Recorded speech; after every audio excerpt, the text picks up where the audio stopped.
Hi, this is Jason from Horrific Nightmares, and welcome to a brand new segment called A Holly Gialli Christmas. Now, this is a segment I'm going to be doing with my good buddy, the Horror Man, once a year on Christmas Day, where we are both going to review the same Giallo. This year we picked In the Folds of the Flesh. In the Folds of the Flesh is a 1970 film which runs approximately 92 minutes. It's directed by Sergio Bargonzelli. It stars Eleonora Rossi Jingo as Lucille, Pierre Angeli as Fallacy, and Fernando Sancho as Pascal Garriat. All right. I can't give away much about the plot on this film, because if I do, I'm going to be going into spoiler territory. So I'm going to say a little bit about the film and kind of say how we got into doing this. All right. What you have in the very beginning is a man who's running from the cops. He is trying to get away, so he comes across an estate where he's going to try to hide. Well, when he's on this estate, he sees a woman burying something on the estate and setting a boat free without a captain. He gets caught. Fast forward years later, he actually gets out of prison or escapes. I think he escapes.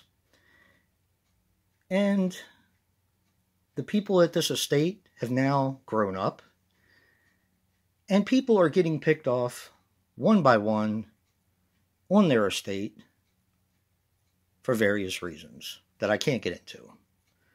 That's about all I can give away of this film. Okay, back to how we came across this. So, this was recommended to me highly by a lot of my subscribers who are into Giallo films, and I was able to pick up a copy and watch it, and I absolutely loved it. But I was talking to Joe when I first started watching this. You see, I thought I had the entire movie figured out in the first 5 minutes, and I remember telling Joe that if that was the case, I was going to be pretty mad.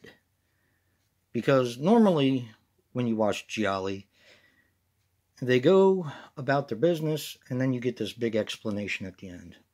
That usually takes about 5-10 minutes. Well, I was a little upset.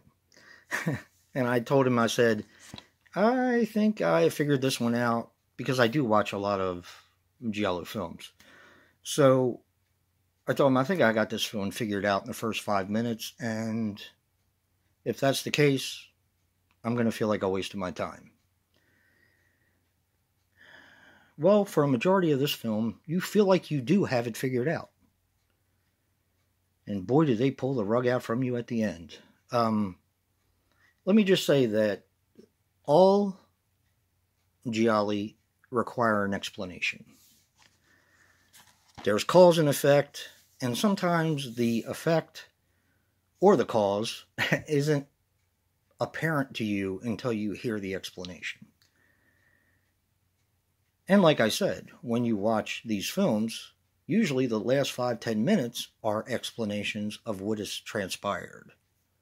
So you could be like, okay, so when you go back and watch it, you can get the clues and figure out exactly what happened.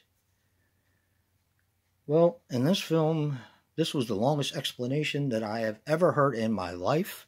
It probably took about 20-25 minutes of the film, and I just thought it was brilliant. So, in talking with my friend Joe, he actually felt the need to see this film, and we watched it together and really enjoyed it, and decided, hey, I've been talking about doing a Holly Gialli Christmas for a while now, but we decided to do it a little bit differently, and this is it. Every year, God willing, on Christmas, we'll be reviewing another Giallo film. Hope you guys enjoyed it. Merry Christmas, everyone, and a Happy New Year. Be safe. Peace.